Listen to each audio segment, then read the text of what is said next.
$48,500 qaranglar qanaqa kvartira berilyapti. Tayyor remontlari bilan juda ham zo'r proyekt bo'libdi. Bu yog'imiz sanuzel, vannalar qo'yilgan, hamma narsa zo'r. Mana bu spalniya xonamiz. O'zini bu yoqqa komodina qilib qo'yishlar, bo'yanishga ham sharoitlar qilib qo'yishgan ayollar uchun. Tayyor remontli, svejiy remont qilingan.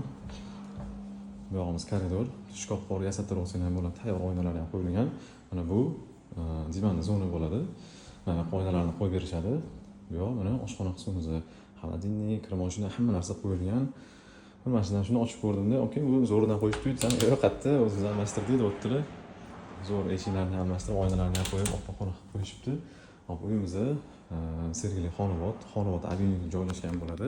Bu kvartira 2 xona, 42 kvadrat metr, o'zi 2 xona qilingan. Zo'r proyekt qilib qo'yishibdi. Tashqarilarni bitta ko'rsataman.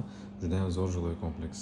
Xonobod avenue ko'pchilik oldindan o'tgan bo'lsa kerak, lekin o'zim ham ichiga birinchi marta kiryapman. Baş padezi 5-qavatida 2 xona 42 kvadrat 48,500 ozgina kelishadigan joylari ham bor, tayyor remontli. Ko'rib qo'yinglar.